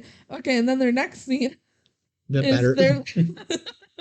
They're like walking down the street and one of them goes, oh, what if we go hanging over there by like the stoplight kind of like on the pole with the crosswalk? Mm-hmm. And he goes, yeah, because then people will stop and they'll look at it. And so I don't know why they can't just carry this box across the street. They've been carrying it the whole time.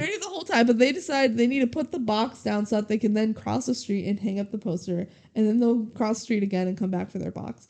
So they put their box of posters on a dumpster. And the other kid grabs a rock and he puts it in the box. He goes, oh, this is so it won't blow away. Big brain. Look how big our brains are. So it won't blow away. Yeah, you're like, oh, this makes sense. Just like a lot of people go to the car wash, so we can put it in the inside of a car wash. And then they cross the street, and they hang up their poster, and the garbage truck comes and empties the dumpster with their posters. So, out of all of the posters that they had, which if we're going... two. Okay, no, it's one. The other one washed away and is broken. We are under the impression they got one poster out of possibly 149. They hung up the one poster and then they see the garbage truck going and they're like, no, our posters. And they try to chase after it. And then they just kind of stop because they can't catch the truck. And they're just like, oh shit, what do we do? And we never see them again. It's great. The friend comes back at like the very, very end. Yeah, but so like that's the end of their adventure. It was a great adventure. It's my favorite part. Just randomly, they decide to have these two kids come steal the show. It's so funny. And now back to the A plot that we wish those kids were the A plot. Yeah, honestly. Give me the spinoff. No one else is asking for it. So back to Jane Mike. They have their little meat bag on their car. And they start driving around, and there's a ton of dogs chasing them, but none of them are Camille. And then finally, they drive past Camille, who's clearly on a date with another dog. She's just, like, sitting next to another dog. You can tell they're in love. They're in love. They just had sex. Lady and the Tramp, am I right? And then she like literally clamps onto the meat bag. He goes, oh. I don't know if that's going to pick up on our mics that well, but just the most comical bite noise. Yep. And then somehow like the rope gets flung around and she like swings around a tree and then she bounces off a trampoline and she's thrown somewhere else. And they're like, fuck, we lost her again. Again, the physics of this movie do not make sense. Stupid. You just got to accept that. Okay. Also, at one point, Mike calls Van Dusen and tells him that he needs to go to the bowling alley. Yeah. This happens next. Okay. He calls Van Dusen again, and this is at the point where Van Dusen chucks the video game in the fire. Oh, incredible. He's been playing this video game every time. It's just like whole stress. He chucks it into the fire because he's so mad that he was forced to like get this cake and look like an idiot. Yep. And he wasn't there. He was like, oh, there were too many agents. Yeah. So Mike is like, all right, now you gotta go to the bowling alley, and you have to get an orange ball, and you have to bowl 10 straight frames of gutters. And then on the 11th frame or whatever, I don't know bowling that well. No, on the frame, on the 11th frame, the ball will return to you with a note on it where to find the dog. Also, you have to wear a robe and slippers. So he's just like making him look like an idiot. Yep. With no intention. On the other ones, there was at least some... the first one, there was an intention on meeting there. Well, that was just Jay trying to return the dog. The second one was them trying to distract him. This one was just to make fun of him. Yeah, also to buy more time. So then we get the little scenes at the bowling alley.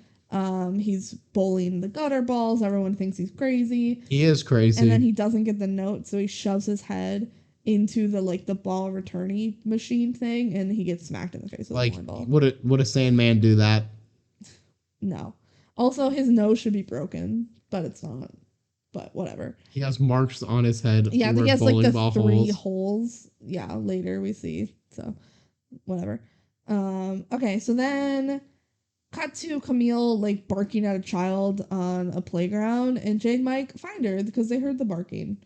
So yeah, they found her, and Mike kind of like traps her in a pool net, and I guess she can't bite through that, but whatever. Who cares about what's logical? Jay grabs her, and she's being nice now. Yeah, and they are best of friends, and suddenly, it gets revealed later on, like end of movie. It's just she needed to relieve some stress. Now. Well, no, like the vet says it. Oh, well, later. No, they said, because they're like playing with her and petting her, and I think it was like Jay's like, or maybe Mike. They're like, see, all she probably wanted was to run around and be a normal dog. Yeah, the vet confirms that. My personal theory on this is she needed to have sex. Gross. I think she needed to be a normal dog and run around. Like, I fully understand that and get that, but like, she was doing some running around prior to that, and it's just like... Well, now she's outside. Yeah. I don't know. All right, so cut, like, next day probably. They're at school. Van Dusen calls the cops, and this is when they tap the phone. So Jay tries to go to the payphone to warn Mike that the phone is tapped. And there's a girl on the phone. She keeps going, no way. No way. It is very much the stereotypical way. Girl talking to best friend but saying nothing of importance. Eventually, he just kind of takes the phone away from her. He literally just steals it from her. And he calls Mike, and Mike is literally on the phone right now with Van Dusen. And he goes like, oh, hold on, I got another phone call. And it's Jay, and he's like, hey, the phone is tapped. And Mike's like, oh my God, what do I do? And he's like, hang up. So Mike hangs up, and the cops don't get it, because you need to be on the phone for a certain amount of time. You need to be on the phone for 2 minutes, and they were on the phone line for 1 minute and 59 seconds.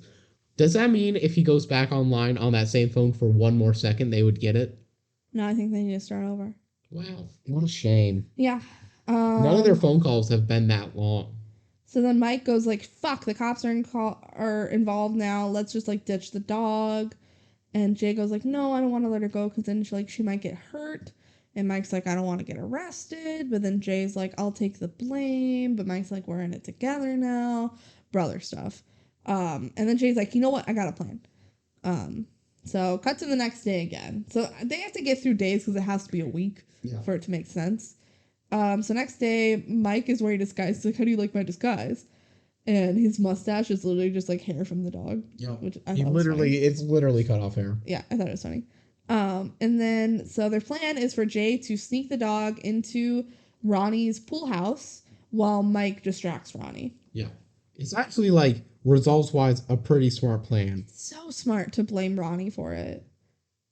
Cause like it's believable. It's believable. And it helps with this whole scholarship thing. Yep. It's like it all comes together. So very clever of them. Also there's this little part where Mike is like impressed with Jay's art skills. Yeah. Which is cute. Just a cute brother moment. Yeah. So they put Camille in a basket and they have this moment where Camille's like scared of the basket and Jay like calms her down. And Mike's like, whoa, how'd you do that? And Jay's like, I was nice to her. What? Right? You be nice to people and they listen to you? Oh, no, only animals. Well, this is Mike learning to be a nice person. All right, so then we go through the whole plan. So, I'm trying to speed this up because we've been talking for a while. Jay is like running through the yards and he kicks in a fence and he runs away from a German Shepherd. It's more like dog chasing shenanigans, which is kind of dumb. The dog's name was Suggs.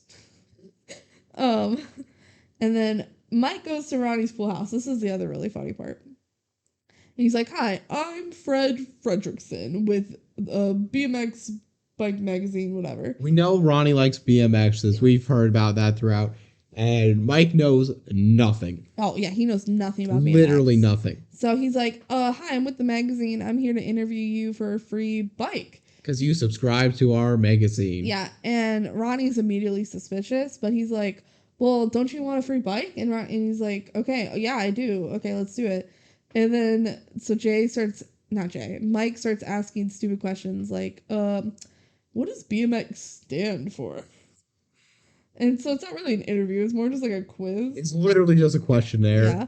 And Jay is still running through, yards, and he goes to a kid's party with a piñata, like, I don't know. Et cetera, et cetera. Et cetera. It's classic shenanigans, but honestly, nothing to talk about. Nah. Mike keeps asking questions. He's like, what are the round things again? Tires? Cool. And then he goes, what is Papa Wheelie? And Ronnie starts being like, okay, what is this? And Mike goes like, oops, that's wrong. Sorry. Sorry, we can only take your first answer. And Ronnie's just like, okay, fine. Like, they keep going. So Ronnie's putting up with this bullshit. He's putting up because he wants a free bike. So then Jay finally gets there and he sneaks in the window and he lets Camille out. And they kind of have this like heartfelt goodbye. And he calls Van Dusen on Ronnie's phone. Yep. And he has the voice changer. So everything makes sense there. And he goes like, sorry for hanging up earlier. I stubbed my toe. Which is such a dumb reason. And he's like, whatever, I have your dog. I don't know. But he leaves the phone on so that they can trace it. Yeah. So he leaves the phone on and then he says goodbye to Camille. And they're like best friends now, even though I don't know why they're best friends now after all the shit that she put them through, but whatever. It's a DCOM. If you're not ending with best friends with the animal at the end, what are you doing? Yeah. And then cut back to Mike and he's like, what planet from the sun is Mars? Like he's really dropped all of the BMX aspects of it because he can't even lie anymore. Yeah. And then Jay gives him the caca signal to let him know that it's good to go. And he goes like, oh, actually it doesn't matter because you got a question wrong, so you don't win. And Ronnie's like, what do you mean? He's like, oh, you missed that Papa Wheelie question. He's like, but that was only one question. Here's the thing. They actually show him missing another question in this, like the whole quiz questionnaire thing. They missed the one. No, he also missed a question like, Mike just makes up a name and says, what type of bike does she race? And he goes, I don't know. Yeah. So he runs away and he's like, oh, sorry, you didn't win the bike bye. So that was funny. Anyway, Ronnie's annoyed and he goes back. Ronnie's just like, what the hell just happened? What the fuck was that? So he goes back inside and he doesn't see Camille. Camille's eating some gummy worms. And he doesn't see the like phone and shit on his bed. He's just like, whatever, I'm gonna read the magazine I just got. Yeah, because he gave him the magazine. So he left the voice modifier there, the phone there, and Camille there. So Van Dusen and the cops finally trace the phone, and it's like, wait, it's here. It's at this address. And he's like, that's impossible. It's coming from inside the house. And he's like, that doesn't make sense, except the pool house. So they bust in, and Ronnie finally picks up the phone. And he like finally sees it, but it's too late because his dad busts in. And he's like, you did this, didn't you? You stole the dog to try to get a ransom so you can buy one of your BMXer bikes. And Ronnie's like, okay, first off, stop calling it a BMXer. Which, yeah, I get that. And he's like, also, I didn't do this. And he's like, of course you did. You're such a disappointment. And this is the part, I think, where the father-in-law goes like, ooh, apple doesn't fall far from the tree. You're both awful. Middle fingers all around. Yeah. Which, honestly, brilliant. And this is before earlier when Ronnie was like, don't come in the pool house to his dad. Yep. It looks like he was stealing the dog, which is insane. It was such a good plan for No, it ties up beautifully, except for one thing. What? I kept wondering about this. How did they fix their house in time for their mom? I think they just worked really hard to clean it up. There's like broken stuff they would have to go buy. I don't know. Well, Mike is like an adult. Yeah. So he has money probably. So they probably just... They just leave that unexplained. Yeah. They're getting quickly to resolution. Yeah. So now they're... it cuts to Jay giving his presentation. He made a new presentation. It's about like accessibility. Yeah. Which is cool because his friend's in a wheelchair. Oh. It was really cool. And they say that they reopened the competition because Ronnie... like stole the dog. Yeah, he cheated. They didn't say it explicitly. No, because he got in trouble. Yeah, because of the dog thing is why I think they opened up the competition again. And then Mike says like he's proud of him, and the mom's there, and it's good. So now Van Dusen is like the secretary or something, and his father-in-law is like back as headmaster. This last scene, it's not the very last scene, but this scene is very funny because it's just like all of these consequences when arguably like they're getting more than they deserve in credit here just because they've been nice guys like and are heroes through the story. Yeah. Van Dusen gets so much unlucky shit happening to him. So his father-in-law was probably just like, oh, your son stole my daughter's dog? Well, you're fired. Yep. Which is such a bummer for Van Dusen. But he also sucks at his job, so whatever. He deserves it. So his father-in-law is like treating him like shit. Eliza comes in with Camille. And Camille immediately is like loving on Jay, like she loves Jay, and they're buddies. And Eliza's like, oh wow, she really likes you. She doesn't like anyone, so that's surprising. It's because they're friends. Yeah. And so Eliza's like, I just had to come here with the good news because I just came from the vet. And Camille is gonna have puppies. And she's like, of course I want to keep all of them, except, well, since Camille likes Jay so much, do you want one of the puppies? And he's like, sure. All the other ones. Yeah, I'm going to keep all the other ones. And Jason's like, sure. Like, very quick to give away a puppy, but whatever. Very quick to accept a puppy. Yeah, he's like, sure. Think the mom's going to okay that? Yeah, maybe she will. Maybe, like, she offered a dog before, and he's like, I don't like dogs. That's true. We do. Mom, so, yeah. I don't know. And Van Dusen goes like, what about my allergies? And she goes, oh, well, since Ronnie's away at school, you can live in the pool house. Very funny. It was really funny. Very funny. Just like, oh, now he gets to literally go sleep in the doghouse. Yeah.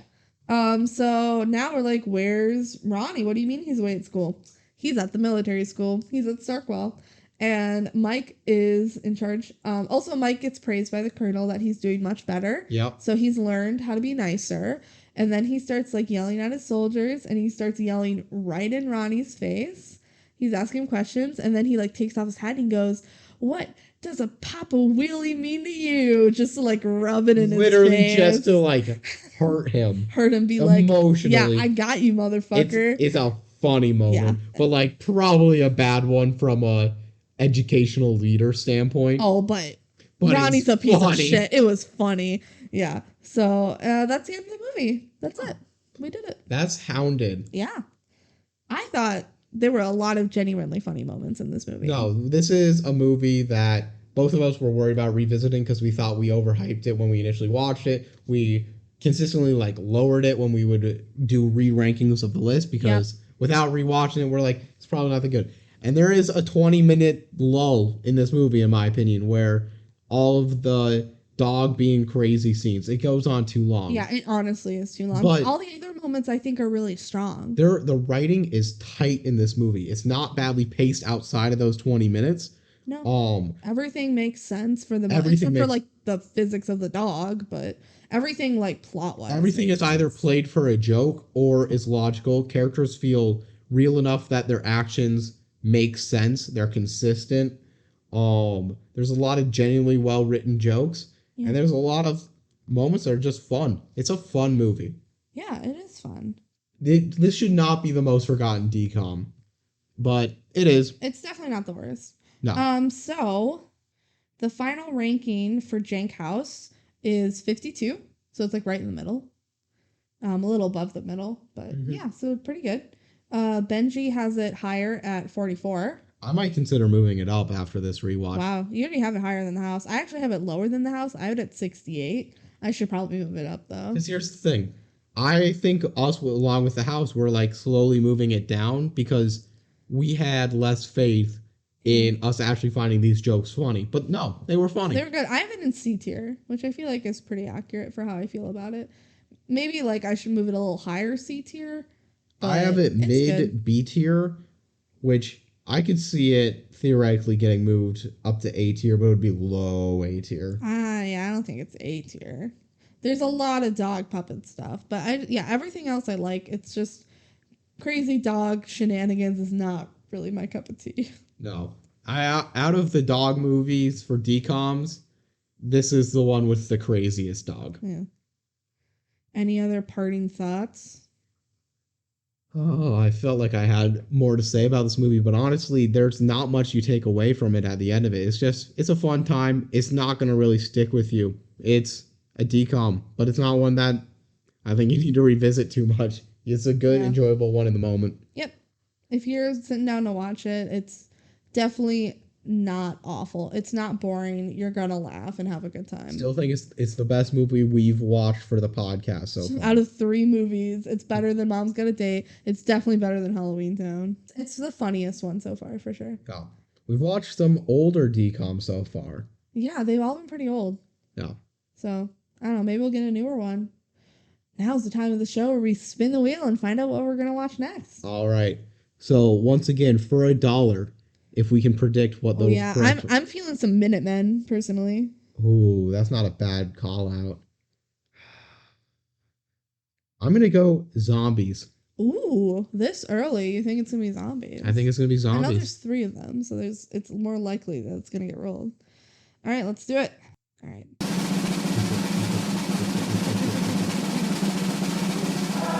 It's a ring of endless light. Oh, man. Hell yeah. There's a phrase that we're going to try and not say that entire episode, and it's going to be very difficult. It's a phrase I said a lot after we watched it. I feel like we can say it right now. Okay. And this is the last time we can say it until after that podcast got recorded. All right. The phrase I kept saying after we watched it was, it's kind of weird, but I kind of liked it. That's how I feel about A Ring of Endless Light. It's kind of weird, but I kind of liked it. That's another kind of older one, but I feel like it's different enough that, I don't know, I'm excited to watch it. There is one moment, if you've not seen that movie, there is one moment which is genuinely probably the weirdest thing they have ever shown in a Disney Channel original movie. I'm so excited to go over it. Oh my God, I can't believe you can really show that on a TV screen on Disney Channel. Yeah. What? Stay tuned to find out what they do. I'd be shocked if it was on Animal Planet. Stop. Stay tuned to find out what that is. Yeah. All right.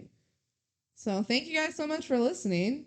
You can find us on YouTube and TikTok and Twitter, all Everything at the DCOM Duo. The DCOM Duo. Yeah. If you got any messages, we would love to hear them at thedcomduo@gmail.com. You can email us. We're starting to become active on TikTok.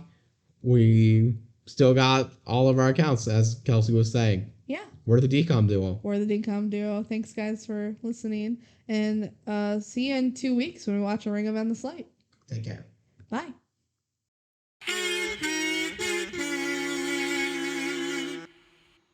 Scenes from our next episode. Oh, is that Jared Padalecki? Wow. What? Oh my God, Ryan Merriman. He was hot. Oh, wow. Oh, wait, they're going to cut away from that, right? They got to cut away from that. Why aren't they cutting away? Wait. Okay, they cut away. Wait, they're back? They're back? What? What? Huh? They're doing Mermaid kiss? mermaid kiss. What? Ooh. It was Wait, no. What? It was somewhat strange, but I somewhat preferred it.